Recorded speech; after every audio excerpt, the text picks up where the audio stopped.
Hello, everyone. Say anything to anybody? Hello. Hello. All right. Happy. Hey, how you doing, everybody? Today I'm going to read chapter 5 of Agua Sangre. So I am going to read now. Hope all is well. Peace. If you have any questions, comments, please leave them below. Chapter 5. There are some other interesting characters here as well. Levon has a houseboy from the local village named Chai, like the spice. Then there are two of his friends from Germany who only come to visit him, but seem to be here every time I'm here. Andres and Thomas. They all serve together. Do those sound like German names to you? Thomas is actually Korean, but was born in West Germany. Thomas is actually Korean, but was born in West Germany. His father emigrated because West Germany needed cheap labor to work in the mines. Thomas is an extremely bright guy, but he seems to be troubled and depressed at times. He is about 5'9", has long dark hair, and is built like a fire plug. Andres is tall and thin with regular length, dirty blonde hair, taller than but not as thin as Levon. I'm guessing Levon is 5'11" and Andres is 6 feet. Andres' family comes from a tiny German village not far from the Austrian border leading into Salzburg. He has told me stories of what life was like there, including how his family resisted the Nazis and turned in several members of the SS who tried to hide in their village using false identities near the end of the war as the Allies were approaching. A wave of fatigue hits me. I'm so tired. I haven't been sleeping soundly and I'm feeling the effects.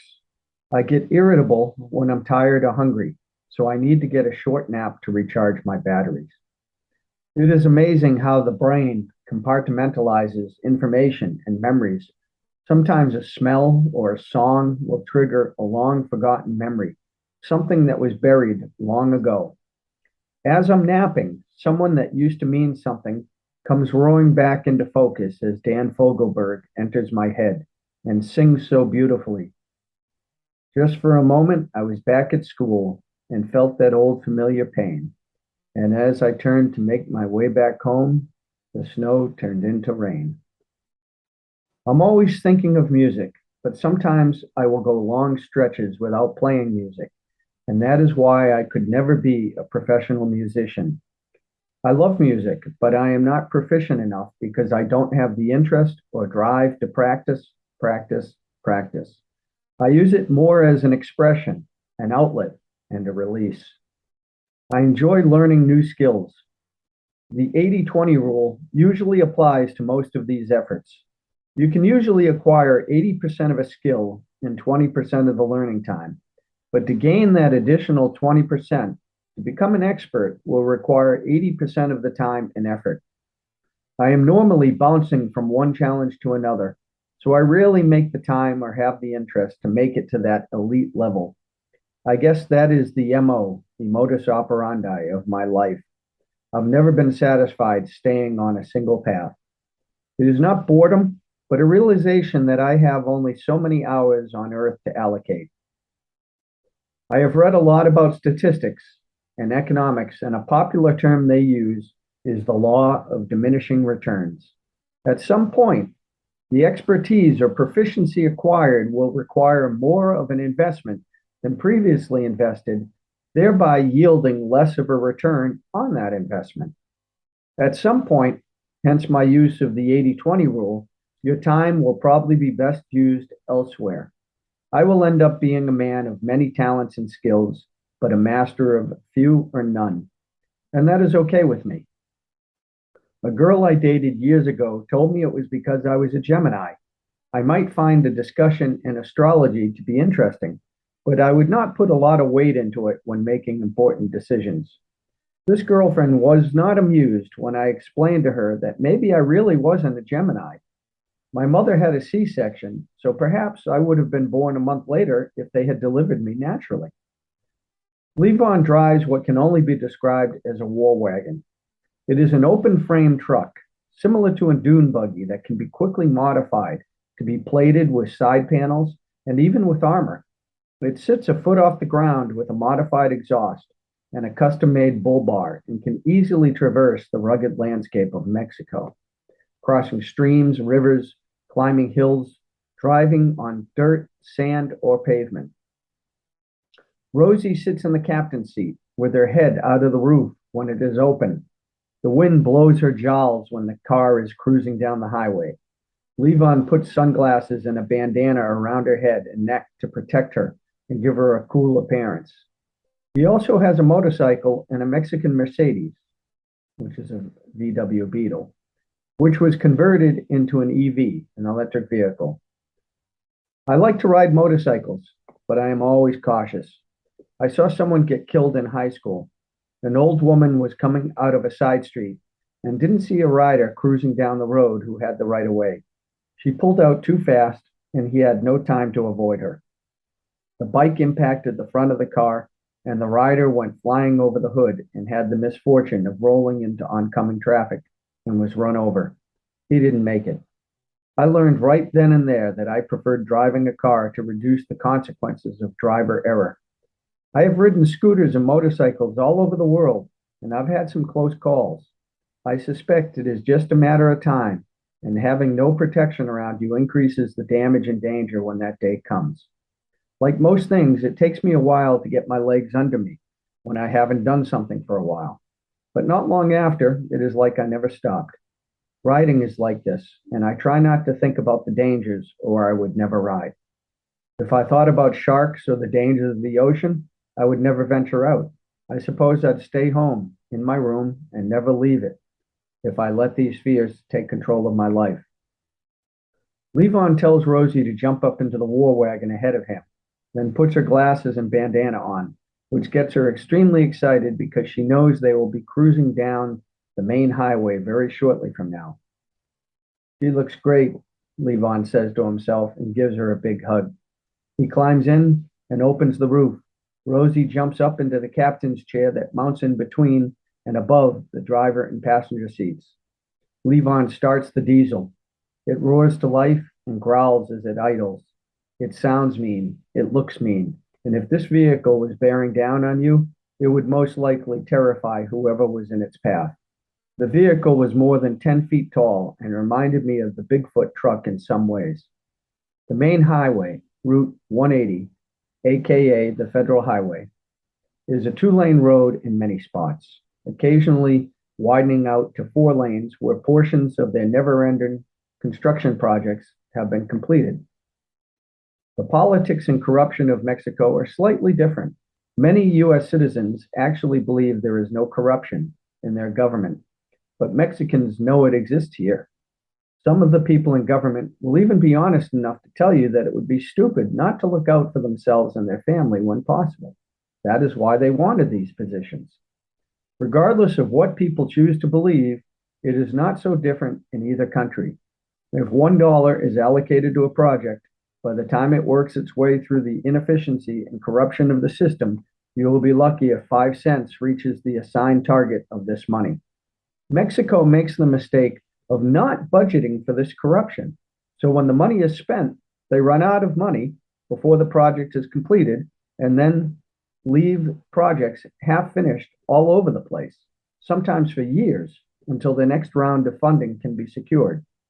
I don't know why they don't just budget the necessary money and time to complete the project, but I'm sure there is a very good reason. What's true around the world is that there is zero accountability for this type of corruption. The USA is just as corrupt in a different way. As an example, you won't see Mexican cops being paid overtime to sit in their squad car at construction sites. Levon puts it into first gear and rolls onto the dirt road from the beach up to the main highway.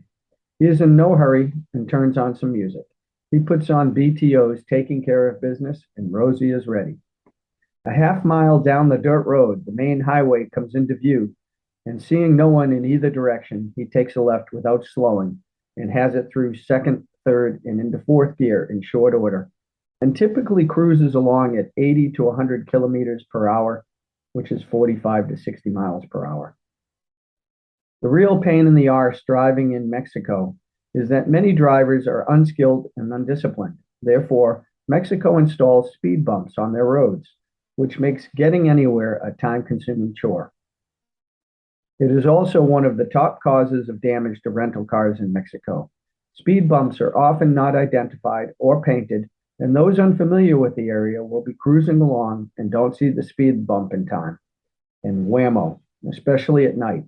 Some cars are totaled as a result, so it is important to always get complete bumper-to-bumper, no-fault coverage when renting a vehicle in Mexico, or else you might not be allowed to go home until you pay whatever bill they hand you. It is a typical day in Oaxaca, Mexico. 90 to 95 Fahrenheit, 32 to 35 Celsius, laser beam sunshine and hot, but there is usually a constant breeze that makes it comfortable or bearable at least. Of course, everybody notices Rosie perched high on top of the war wagon as it rolls by. Most Mexicans move at a casual pace in this heat, but they tend to move at a much faster pace when they hear and then see the war wagon with its gargoyle-like beast looking down from the captain's seat above. The tires make a lot of noise on the pavement when driving at highway speeds, so you will hear it coming, like an air raid siren sounding. Many of the people now know who it is before they see the vehicle arriving. Small children will run away crying in fear. Some of the older children will come out to catch a glimpse of Rosie and smile and giggle as she flies by. Levon has his mirrored sunglasses on as he takes a drag from his vape pipe, thinking about the incident this morning. Dolly is a cool guy and pays his bills in advance. It's good to hang out with him, and we have some interesting discussions, but I need to explain the dangers of Mexico to him. I rise from my nap and finish off the rest of the coffee. I check the markets. I will trade the markets when an opportunity presents itself. I don't make a lot of money from my music or my art, but it allows me to present myself as a business. Every person in the USA should have a business, even if you don't sell anything yet. The tax code of the United States is created with businesses in mind and allows individuals to reduce their tax liabilities from the additional effort of creating a business. If you are set up as a sole proprietor, you don't even need to file a separate tax return for your business and can add these numbers into your personal tax return. Why wouldn't you choose to put more money into your own pocket instead? So much of the world is a fraud, a facade with no real substance, and the US stock markets are a perfect example of that fraud. The greater fool theory is that there will always be a bigger fool than you who will pay whatever price Mr. Market says it is worth today.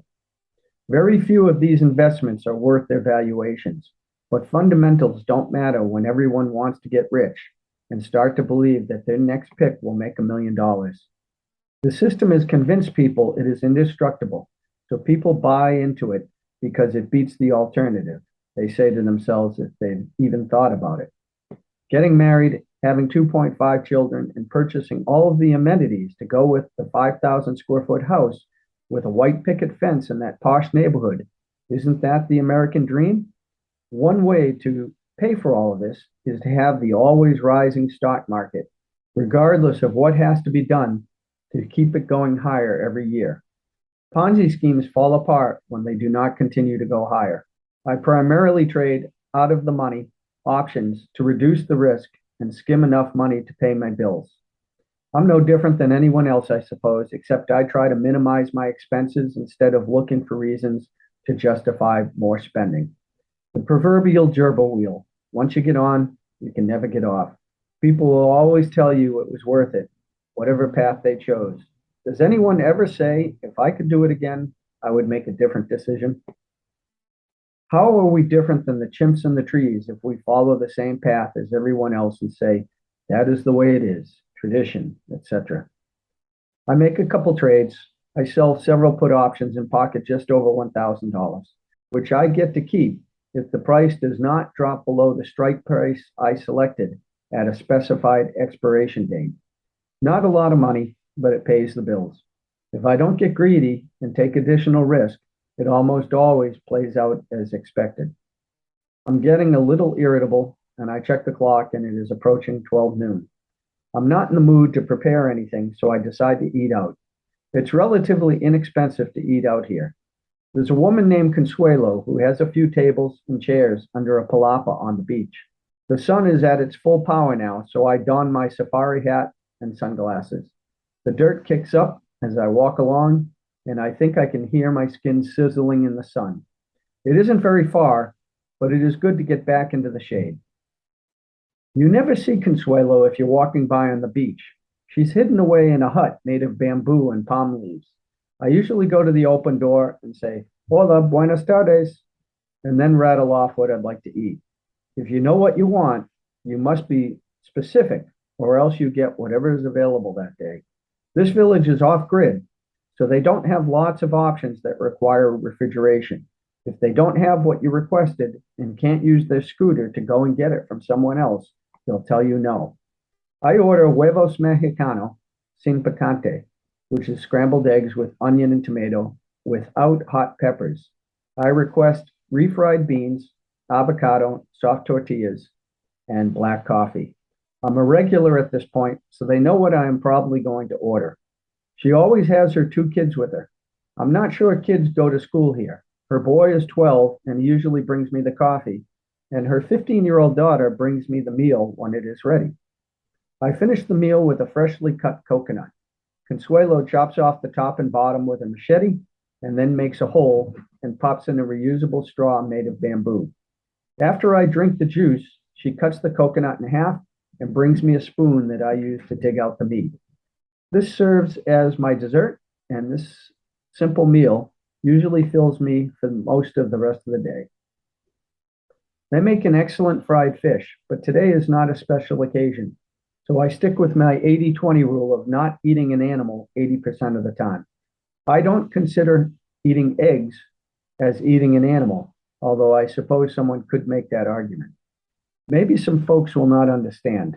I have found by reducing my consumption of animals, I am more in tune with the vibrations of the universe. I think that eating animals or sleeping poorly leads to an imbalance that prevents a person from feeling connected to the earth and the universe. Finding that perfect balance is not easy, especially when we place so many burdens and expectations on ourselves that saps our time and energy. Very often we put ourselves last in line and then wonder why we are tired and or not happy, truly happy. Lunch takes 45 minutes, start to finish. And afterwards I sit there and admire the power of the surf. I take a short siesta in the hammock hanging under the palapa, dozing off to the sound of the waves crashing onto the beach. After a short nap and a hazy dream I forget, I start my walk back to the house along the beach. The heat from the hot sun is making the water too tempting, and I strip off my clothes down to my boxers and race into the Pacific. I bounce off of one of the waves like a pinball, 200 points, and the wave right behind it tries to pin me before getting rolled and caught in a spin cycle. I have water in my ears and sand in my underwear, and I jump up and lunge further out up to my chest, and a large wave approaches. This wave is almost 3 meters high, and caution is required when a wave that tall is coming down onto you. If I cannot jump above it or ride it, then going underneath is a good option, which is what I do at the very last second. The waves in the summertime attract some of the best surfers in the world. I'm told Puerto Escondido can get waves 30 to 40 feet tall, but I'm never chosen to be here in the summer because the weather is terrible. I cannot imagine this place getting any hotter with a lot of humidity, but it does, and also gets a lot of rain. No thanks. If you gave me a board and told me to surf a 30 to 40 foot wave, I would have to make sure my will is up to date first. Imagine a wave the size of a 3 to 4 story building. The weight of that water, the power and the force that could potentially crush you. Those surfers are insane. Same as those guys who dive 100 feet off a cliff or a tower. Not only do they have the courage to jump, but then they add the complexity of diving so that they hit the water at the exact right time so as to not belly flop or worse. I walk back to the house and take a shower. There is no hot water or cold water. It will be determined by when water was added to the tank and when you take your shower. A 500-gallon water tank is on the roof and it is black, so it heats the water up as the day progresses. The coldest shower will be in the morning and the warmest shower of the day will be at sunset. and sometimes it will actually feel like warm water. The water is around 60 degrees Fahrenheit, 15 degrees Celsius when it comes out of the ground, so the best time to fill the tank is at night or first thing in the morning. Even when it has the entire day to warm up, the water never gets hot, but it keeps showers brief, which helps to conserve water. While I was taking a shower, I was thinking of the events of the early morning and make the decision to take a walk before sunset back to where I saw those boats come ashore. I drink a glass of water and use my laptop to check my email, the markets, and the news of the day. One of my clients needs a product sourced in China. I provide a valuable service to folks who don't want to go to China or deal with the Chinese. They just want to buy something or have something made without any headaches, so they call me. If you use the internet to source products from China, then you are in essence flipping a coin. Maybe you will get a good result. Maybe you won't. They don't know you, and many Chinese companies don't understand the concept of repeat business and what it takes to build a relationship. They will say they do, but they don't. They will also tell you they understand what you want, but if you have not made the right connection, it's a roll of the dice. I get a lot of new clients who didn't believe this until they had to deal with a significant problem and realized they were in over their heads. One client found a company online in China.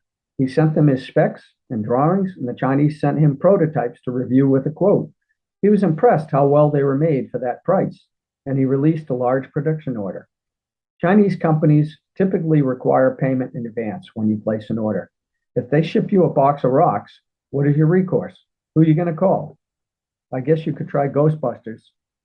The Chinese will tell you, please try again, place new order. This is what happened to this client. The printed circuit board he had prototyped and approved is what he expected to receive. The sign of an excellent manufacturer is the consistency of the product manufactured. You pull multiple items out of inventory and they should be identical. When this client opened the box, he was horrified that they were not even packed properly, simply tossed into a box to bounce around while in transit. Then he noticed that the wire harnesses attached to these PCBs were not identical on every board. Some of the boards used red wires, others used blue, and looked as though they randomly used whatever wire was available on the shelf rather than following the customer's specification. The Chinese told him to send the product back and they would make any changes, but he would have to pay for all the freight. He chose to repair the product himself and spent much more money than if he had just built the PCBs himself to start with. He lost a lot of money and eventually found me. I now handle all of that for him. He pays me and gets a shipment with exactly what he is expecting. If there are ever any issues, he sends me an email or calls me and I take care of it. I fell into this by accident. It was something I looked into doing full time with a girl I was dating in China. But alas, life is what happens while you're making other plans. That was a lifetime ago now, and is something I no longer actively promote. For God so loved the world that he gave his one and only Son, that whoever believes in him shall not perish, but have eternal life. John 3:16. That's the end of chapter 5. Thank you for listening. Hope you found it enjoyable. And if you have any questions or comments, please let me know. Peace.